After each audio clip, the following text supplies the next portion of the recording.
So Denise, how did you go from UNH to starting your own business? By accident, I guess that's a good pun, huh? I stumbled into creating a business. I did not know I was creating a business when I started the business. So I will tell you, I do not have not even one business course in my toolbox.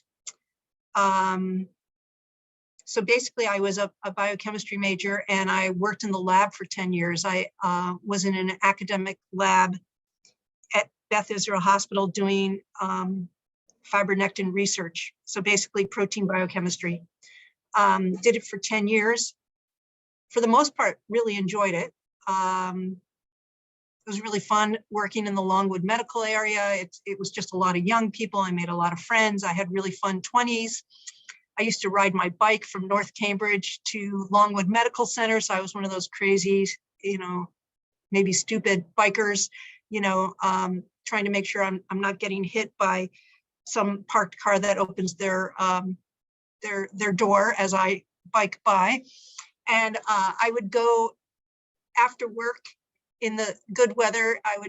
So first I would bike from North Cambridge all the way to the Longwood medical area. And then after work, I would bike from the Longwood medical area to the Charles River and go sailing at community boating. And then after community boating, I would get back on my bike and drive through One Kendall Square, which at the time was a bunch of parking lots, and ride my bike back home. So I just loved my 20s, like really enjoyed just sort of living on the edge of fun and excitement and meeting people, and certainly got, paid my dues as a bench scientist. At some point, I decided 10 years is enough. And like, oh no, what if I turn gray still working at Beth Israel Research for some principal investigator? Like, is that what I'm going to do for the rest of my life? So I got nervous. I thought like, oh no, I'm getting stuck. So as you might guess, once you start working, your resume becomes very pigeonholed.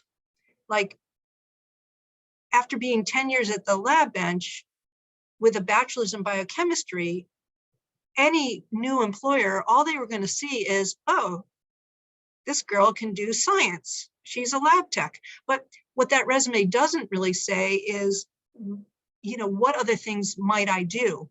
And it took me a while, and actually a lot of tears and a lot of stress, thinking I'm never going to find a job that's not being a lab tech, and I'm tired of being a lab tech, and what can I do next?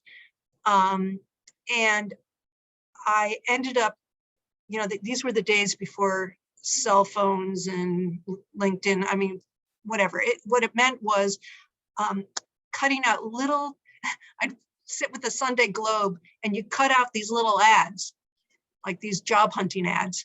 And so at the end of a Sunday, you might have a little tiny pile of pieces of newspaper with the ads on them. And then what you do is you type out your resume and your cover letter, and you stick it in an envelope and you mail it. And so I probably did like 100 of those. And the only job that came back that was not a lab tech was to be a lab manager. So I became a lab manager one day in 1990 or 89, whatever. And that was actually that my lab, between my lab tech job and my lab management job, I did take 3 months off, and I traveled through East Africa by myself. And that was with the Lonely Planet travel guide. So again, no cell phones, no tablet, figure out how to get around in East Africa with your Lonely Planet travel guide. So I had a wonderful time. And so I got back, I started that lab management job, and I hated it. It was like, I don't know, cried a lot because I just thought people were thankless. There was nothing I felt like I couldn't do that job right. As a matter of fact, I think I would have gotten fired if I didn't finally quit. So that is that is a terrible blow when you think you know how to do things and you think you're so smart and so good, to think that you're going to get fired. So after I sort of shook myself off, I said, well, there has to be something else I can do. And I went to a recruiting firm and I got lucky. Some recruiting guy said to me, well, I see as a lab manager, you learned lab operations and health and safety, and I see you learned these other things. Let's rewrite your resume. And he actually helped me get the first safety job. And I thought to myself, oh my God, safety is not what I want to do. Like, I'm the last person to be safe. I mean, that's not a great thing to announce, but I tend to like to live on the edge. A vacation is not a vacation unless I'm, going to risk my life. That's a real good vacation. So I thought safety, it sounds so boring. But to my surprise, I really loved the job. I was placed inside a biotech company on Sydney Street in Cambridge. It's when life sciences was really starting to blossom. And my role in that company, I was a one-person department to basically invent EHS for that company. So what does it mean to develop and implement biosafety and chemical safety and radiation safety? Who do I have to convince to get on board that this stuff is actually important? And so what I really loved was, it wasn't like being at the bench where every day I was pipetting something like, running another column, running another gel, passaging cells and tissue culture. Like, some people love that, but I was like, I didn't want to look at another column chromatography for the rest of my life. I had done enough columns and enough gels and enough tissue culture. And what I loved about EHS is every day I got to speak to different people. So I would speak to anyone from a CEO down to a truck driver. I would learn what the issues were. I'd go read some regulations. I'd go talk to other people who are in EHS and learn about how they solve these problems. And basically, EHS means you read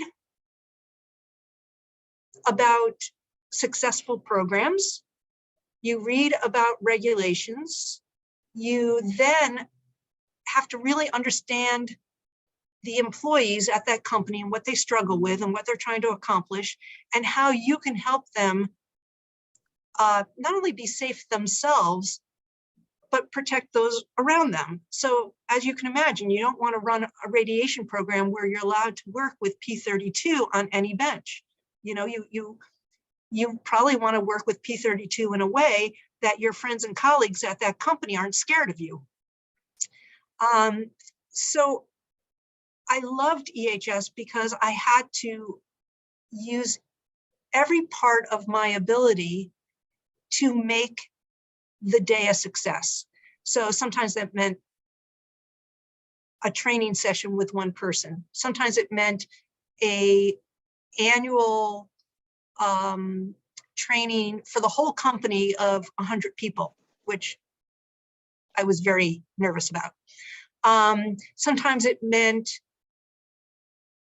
talking with my boss to try to understand what she felt I could do to implement a certain regulation. And, she could tell me, because she worked there for a long time, who was going to be my challenge, like who was going to put up roadblocks to what I needed to get done. And she would talk to me about ideas of how to win these people over so that the roadblocks would become smaller. So I just liked that EHS allowed me to, I guess, have my own adventure about how to make something that's actually required. The government requires an EHS program. So I had to solve that problem. How do you take something that's required and make it palatable to the employees? And I sort of fell in love with the way I had to think and do throughout the day. For me, it was much better than being at the bench, running more columns and gels. And then what happened, I did that for a couple of years. And then I had my first child. And I was home with a child who cried a lot. And I thought, I cannot work.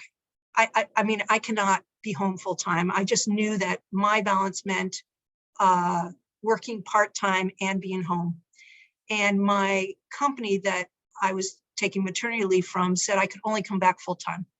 So this happens to a lot of people. You know, one closed door means other doors have to open. So they didn't let me come back part-time. So I ended up doing consulting, which basically meant I called every person in my network and said, I'm out of work. I'm home with my son. I cannot be home full time. I need to work. Does anyone know anything I could possibly do? And it turns out that, what do I know? I know science, bench science, EHS, lab management. Those are the tools in my toolbox. And one of the women I called said, well, there's this new biotech company at 1 Kendall Square that just started to put their company together, and they need a recombinant DNA permit from the city of Cambridge, and they failed. And she goes, I think if you called them right now, because they failed and they need to get to work and they can't start working until they have this permit. She goes, if you call them right now, I'll bet if you say, I will get that permit for you, I bet they will hire you.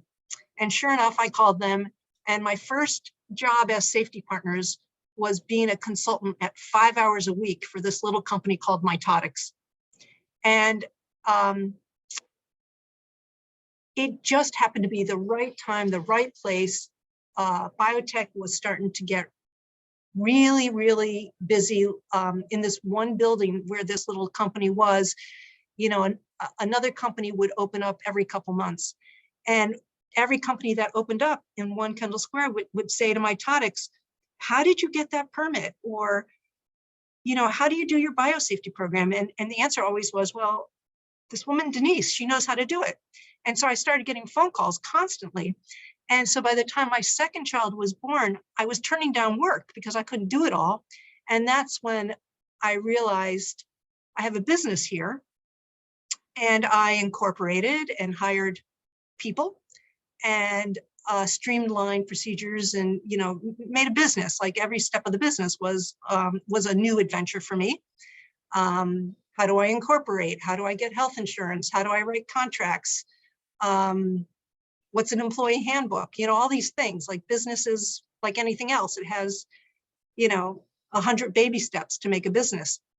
And of course I couldn't do it all. So, you know, every year in my business, I would do another little thing. Like one year it was make contracts better. Another year was the employee handbook. Another year it was a website. Another year was hiring a business attorney to help me think through business problems, you know, hiring an accountant, a bookkeeper. So you can't do it all. You just, each year, and of course you can't do it all when you're raising 2 kids as well. So you just, whatever, it's baby steps. And today we are, we're 70 employees. We work 220 clients every month in Massachusetts and New York City, and occasionally North Carolina and California. And, you know, today, like there were many years I thought I have to have plan B, I have to have plan C. I don't know if this company is really going to work. I don't know if I can count on this income, you know, to help support the family. So there was many years I wasn't sure. But today I can tell you, 30 years in business, 70 employees, 220 clients every month. We're here to stay. We have depth and breadth. I could not be more proud of all the people who actually make this company happen every day. It's certainly not me at this point. The management team runs it. We have a president and COO, Jennifer Riley, who's excellent. She really, you know, moves the company forward every day. I mean, I, I wish I could have enjoyed the success years ago, but I was, you know, I'm certainly one of those type A people who stressed over every single decision over many, many years. But the last couple of years have been rewarding in that the company really runs because of all the people who have been put in place and who are smart and talented and motivated and kind, and I think we all enjoy that we're part of the most amazing life science industry in the world. That's my story.